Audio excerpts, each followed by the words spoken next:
Welcome back. I'm Jason. Welcome to my Jerry. So Jerry, what are we doing today?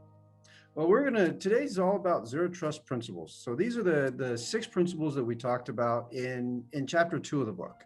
The purpose here is really not to talk about why they're principles, but what are they, and really dive deep into them.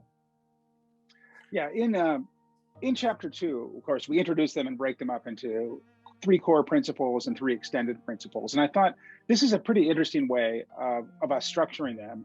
And I think it would be interesting for the listeners, the viewers here, to get kind of our perspective on that and why we included them in the way that we did. So let's pull these up on the screen real quick and just review the 3 core principles. That these 3 really made their way through into the NIST document and in our book as well.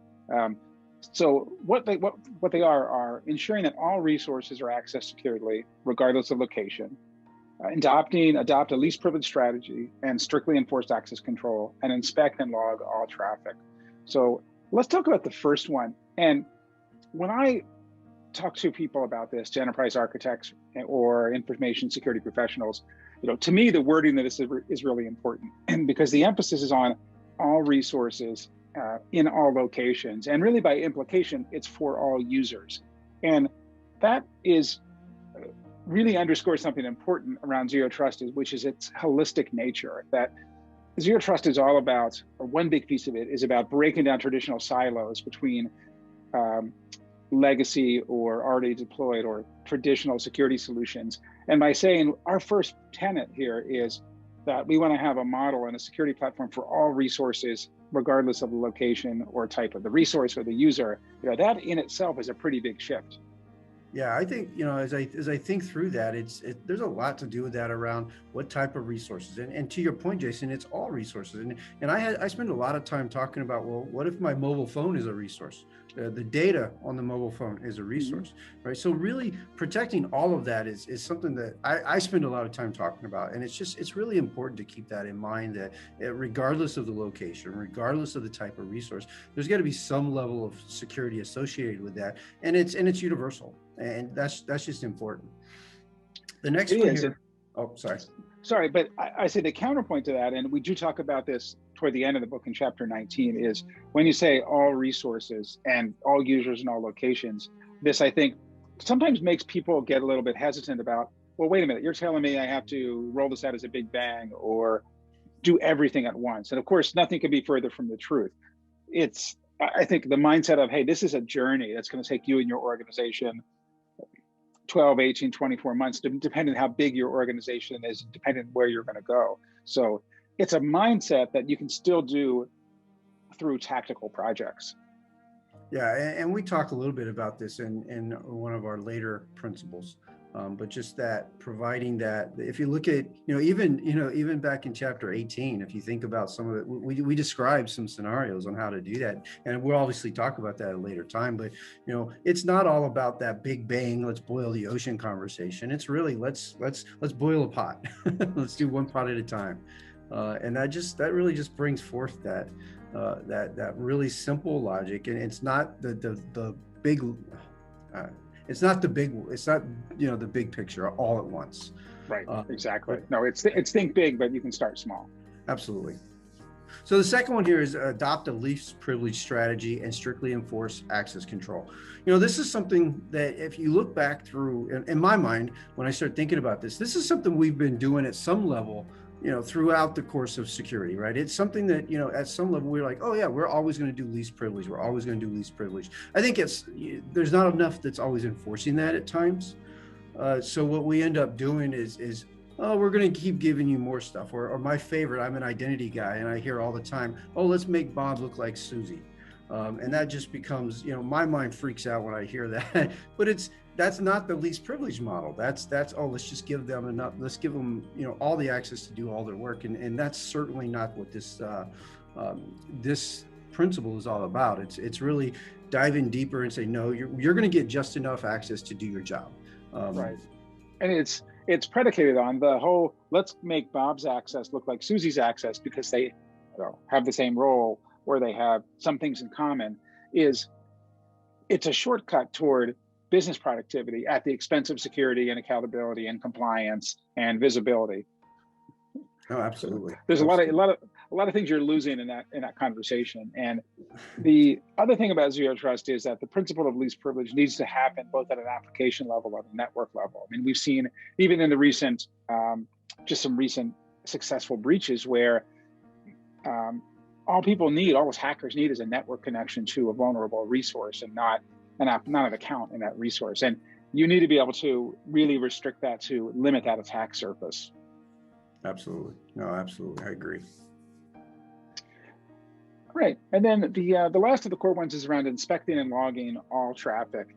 And this one is clearly organizations need to understand what component or what user is talking to what, and there needs to be some level of inspection of that traffic. I think I would certainly not advocate TLS termination and deep packet inspection of every single element of traffic. I think we have to look at that bullet point and look at it from, there's a lot of value and utility in looking at just the metadata for a connection, and you want to have selected areas where you want to apply and invest in the hardware and the software and the overhead of feeding things, including false positives, into your security operations center. So you need to do that selectively, but I do think you need to not be selective, but to be universal about the connection and traffic metadata, so you understand what is talking to what, because that's a really valuable source of information for security as well as compliance. Yeah, and I think a good point behind that, Jason, is something I think we mentioned somewhere along in the book is knowing the ingress and the egress points of what's going on in that at that resource, and this really provides a lot of that visibility to support that mantra, and just to understand that it's so important that you have that understanding as you continue with zero trust. It's a fundamental zero trust principle. It's a fundamental way to look at zero trust, and really to understand what that looks like. You have to do this, and there's certainly technologies to support that.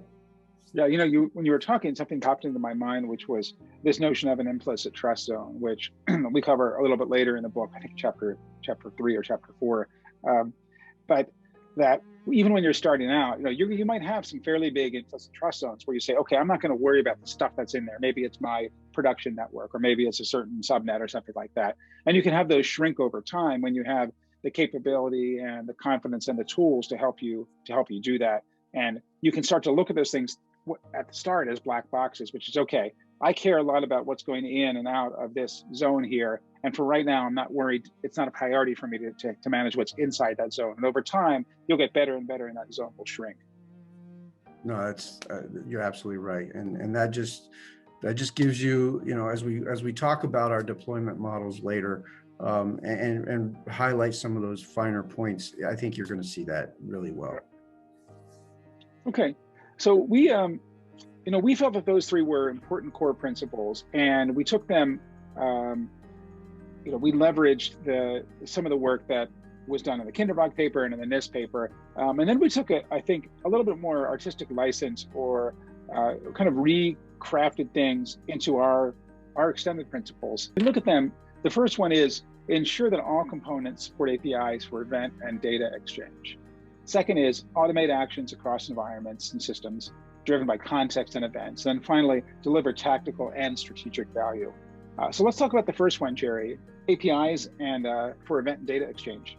Yeah, I have to say this is one of my favorite ones. I think, coming up with this one was really cool, because, as we talk through this, and I'm sure as you talk about zero trust and I talk about zero trust, we're talking about how, all these different technologies are part of the zero trust framework, are part of the discussion, and have to be.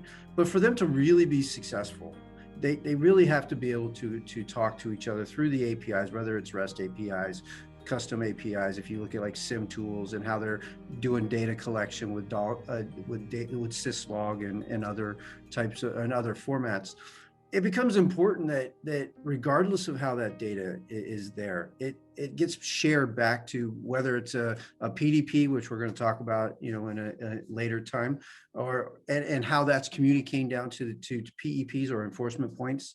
That API layer is so critical to making this whole thing successful. That is the gap. That is the bridge between the gap on all of these solutions, in my mind. Yeah, when I think about this principle, it's applying to not only the zero trust platform that enterprises are looking at and considering, but also a reminder that they need to take stock of what sort of APIs or data exchange do I have in my existing IT and security infrastructure, because they got a lot of stuff, right? They're not getting rid of it. And what Zero Trust needs to do is to be able to tie those things together with various types of event triggers or API calls from one system to another, or log flows from one to another. And understanding what can connect to what is important, because every time you do that, you build another connection there. That's going to increase the value and the benefit that you get from a Zero Trust system. At the end of the day, when you're collecting this data and at some point you're bringing them into some sort of policy engine, it's just going to make the decision and the AI better at the end of the day, and that workflow just gets better, and then the enforcement becomes more dynamic and is able to support your Zero Trust platform. Exactly. So let's talk about the next one, which really is relying on the APIs for automating actions across these different environments and systems, and have them be triggered by context or events. And I think we cover a number of examples in the book around this, and there's going to be dozens and dozens more that every enterprise is going to think of as they go through this. But it's key to really understand especially for your Zero Trust platform, what APIs does it support, both outbound and inbound, and what event triggers during an access lifecycle or an identity lifecycle or a resource lifecycle that can then tie in. And once you understand that, you can start to build out a model of what's going to talk to what, under which circumstances, or when what happens, and then what can you do with that information or with those capabilities. In my mind, it's really, that's exactly right. But if I were to further that just a little bit more, I would say it rounds out the Zero Trust conversation. Because quite frankly, there's a lot of stuff you can do with technology, and you can make a lot of stuff manual, right? But Zero Trust has to be dynamic, and it has to be fluid. And there's got to be some real-time events taking place. So the ability to automate actions and remediate it in real time really brings the power to Zero Trust in my mind. And it completes the circle, right? Because we can do a lot of things, but it just completes that circle and makes it iterative at the end of the day. That's the key element. Yeah, and it's the only way, this type of automation through these APIs and through these contextual and event triggers, is the only way that you're going to be able to do Zero Trust at any sort of scale, because it's okay to have certain manual activities for certain things that happen on a business process speed. Okay, so you have to do this task and it's got to get done in 2 days or 3 days, or this thing has to happen once a week. But when you're talking about user access, when you're talking about dynamic resources, this all has to happen automatically as a new instance is spun up, or something changes in the environment and you need to prompt someone for MFA within 5 seconds, not within 6 hours, or not the next time they log in. Or cut access, right? A big thing that we talk about is containment. When anomalous activity is going on in the network, containing that activity before it just becomes completely lateral and destroys your entire environment. It's really important that happens. Yes, that's a very good point. Controlling the blast radius when something happens and be able to respond.